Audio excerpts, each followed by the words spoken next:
Hey everyone, welcome to the another episode of super comics. तो Hawkeye का episode 3 हमारे सामने आ चुका है और ये एपिसोड पहले आए दोनों एपिसोडों से ज्यादा अच्छा था।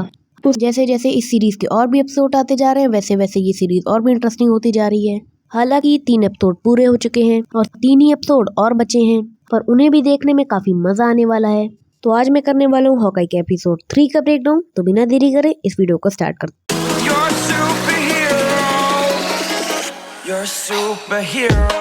तो इस एपिसोड की शुरुआत होती है 2007 से और हम देख सकते हैं माया को, जो कि आगे चल के एको बनती है। और माया बचपन से ही ना तो बोल सकती है ना ही सुन सकती है, पर तो भी वो सबकी बात समझ सकती है लोगों के इशारों से। फिर उसके बाद नेक्स्ट सीन में हम देखते हैं माया को अपने फादर के साथ, और माया अपने फादर से पूछ रही होती है कि क्या ड्रैगन रियल लाइफ में होते हैं। तो उनके फादर कहते हैं कि ड्रैगन रियल लाइफ में नहीं होते हैं, वो एक अलग दुनिया में एग्जिस्ट करते हैं। और ये हो सकता है कि ये ईस्टर एग हो शैंग-ची से, जिसमें हमने देखा भी था द ग्रेट प्रोटेक्टर ड्रैगन को। अगर आप इस सीन को ध्यान से देखो तो पीछे दीवार पे एक हैंडप्रिंट छपा हुआ है और ये ईस्टर एग हो सकता है कॉमिक बुक से, जिसमें माया के चेहरे पे भी ऐसे ही हैंडप्रिंट बना रहता है। तो कॉमिक बुक में क्या होता है कि जो माया के फादर होते हैं वो मरते मरते माया के मुंह पे हाथ लगा देते हैं, जो कि इस शो में हम आगे देखते भी हैं। और यहीं पे बैकग्राउंड में हम पीछे देख भी सकते हैं एम अल्फाबेट को। प्रोबेबली एम अल्फाबेट का मतलब माया हो सकता है। उसके बाद हम देखते हैं माया को एक कराटे एकेडमी में, जिसमें वो कराटे सीखने आती है। उसके बाद हम देख सकते हैं अपने आंखों से देख के माया उसके सारे मूव्स कॉपी कर रही है। उसके बाद जो हम सीन देखते हैं वो काफी इंटरेस्टिंग सीन है। तो हम देखते हैं माया के फादर को, जो कि माया से कहते हैं कि क्लास के बाद अंकल तुम्हें अपने घर छोड़ देंगे। और माया के अंकल को देख के ये बात तो सभी को समझ आ गई होगी कि माया के अंकल कौन है।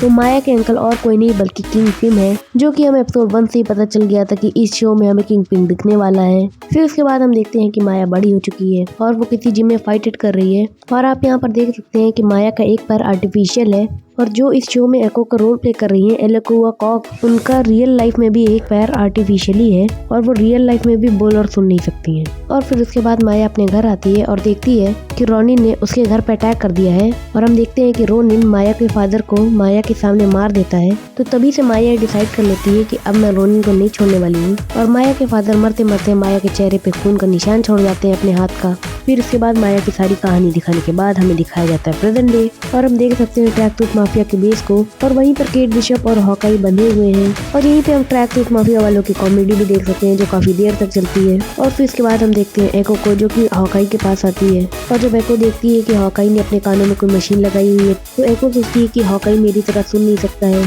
तो इसीलिए एको उसके हाथ खुलवा देती है और वो उससे साइन लैंग्वेज में बात करने की कोशिश करती है। और उसे रियलाइज होता है कि उसे साइन लैंग्वेज भी नहीं आती है, और वो ये बात समझ भी जाती है कि ये पूरी तरह से डेफ नहीं है। तो इसी वजह से वो उसके हाथ पीछे की तरफ बनवा देती है। और इस चीज से आप समझ सकते हो कि एको एक पॉजिटिव कैरेक्टर है, वो सिर्फ रोनिन से बदला लेना चाहती है। और फिर उसके बाद हॉकाई कहता है कि मेरा मेन वेपन 2 स्टिक और स्ट्रिंग है। हालांकि हॉकाई यहाँ पर बो एंड एरो की बात कर रहा है, पर मार्वल कॉमिक में डेयर डेविल भी 2 स्टिक और स्ट्रिंग का इस्तेमाल करता है। फिर किसी तरह से हॉकाई अपने हाथ खोल लेता है। पर इसके बाद जो हमें फाइट सीक्वेंस देखने को मिली है, मैं अपने तरफ से बोलूँ तो उसे देख के क्या मजा ही आ गया यार। पहले हॉकाई और माया की फाइट होती है, जिसमें माया हॉकाई की हियरिंग वाली मशीन तोड़ देती है। फिर उसके बाद जब हॉकाई अपना बो एंड एरो यूज करना चालू करता है, ऐसा लगता है कि जैसे 2012 वाला हॉकाई वापस आ गया हो। फिर इतनी अच्छी एक्शन सीक्वेंस देखने के बाद हॉकाई और केट बिशप एक गाड़ी उठाते हैं और भाग जाते हैं, पर ट्रैक सूट माफिया वाले उनके पीछे ही लगे रहते हैं। और फिर उसके बाद हम देखते हैं केट बिशप को, जो बो एंड एरो से ट्रैक सूट माफिया पे अटैक करती है। इस एक्शन सीक्वेंस में हम 5-6 एरो को देखते हैं। तो सबसे पहले हम देखते हैं एक पुटी एरो, जो कि एक क्ले का काम करता है। फिर उसके बाद हम देखते हैं एक एक्सप्लोजन एरो। फिर उसके बाद हम देखते हैं एक नेट एरो, जो कि आसपास की चीजों को अपने पास खींच लेता है। फिर उसके बाद आता है हमारा एसिड एरो।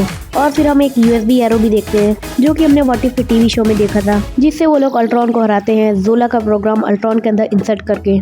फिर उसके बाद जो एरो आता है वो काफी ज्यादा इंटरेस्टिंग है, क्योंकि हम देखते हैं एक पिम एरो। और ये एरो काफी काम का है, क्योंकि हम देख सकते हैं ये किसी भी चीज को बड़ा बना देता है। और प्रोबेबली ये एरो हॉकाई को एंड मैन ने दिया होगा। फिर उसके बाद हम देखते हैं हॉकाई और केट बिशप किसी तरह से वहाँ से बच के फिर एक ब्रिज से कूद जाते हैं।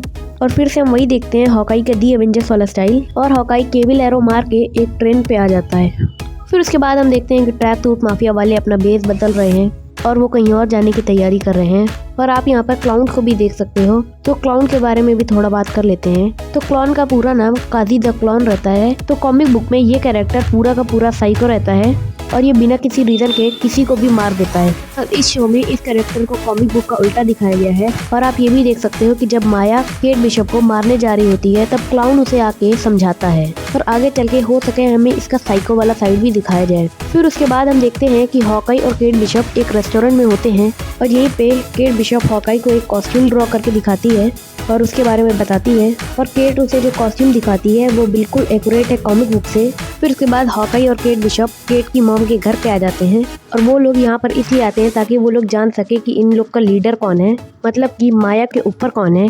तो केट बिशप अपने मॉम के आईडी से बिशप सिक्योरिटी पे लॉगिन करती है और आप लोग यहाँ पर देख सकते हैं काजी माया कैज़ैक लिखा हुआ है। ये काजी द क्लाउन का ही नाम है और आप लोग देख सकते हैं ये एक कंपनी में काम करता है जिसका नाम स्टोलन है। तो स्टोलन कंपनी मार्वल कॉमिक्स में तो कहीं भी एग्जिस्ट नहीं करती है। और वहीं पर हॉकाई को घर में कोई आवाज़ सुनाई दे रही होती है और हॉकाई उस आवाज़ की ओर जा रहा होता है, पर तभी जैक हॉकाई की गर्दन पे रोनिन की तलवार रख देता है। और मैं आपको ये चीज़ पहले भी बता चुका हूँ कि जैक डुकेन कॉमिक बुक में स्वॉर्ड्समैन होता है जो कि हॉकाई का मेंटोर होता है और वो हॉकाई को तलवार चलाना सिखाता है। तो हो सकता हो इस शो में भी हॉकाई का स्वॉर्ड्समैन से कोई कनेक्शन हो, वो तो हमें आने वाले एपिसोड में ही पता चलेगा। और इस शो के फिनाले तक प्रोबेबली हमें किंगपिन दिख जाएगा।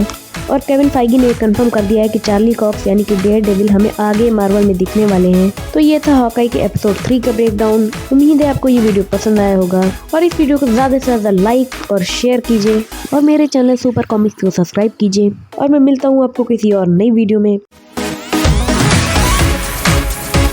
अगर आप गॉड दी गॉड बच्चे का ओरिजिन जानना चाहते हैं तो ऊपर वाली वीडियो को क्लिक कीजिए और या फिर अगर हॉकाई की एपिसोड 2 का ब्रेकडाउन देखना चाहते हो तो नीचे वाली वीडियो को क्लिक करो और सब्सक्राइब कर देना।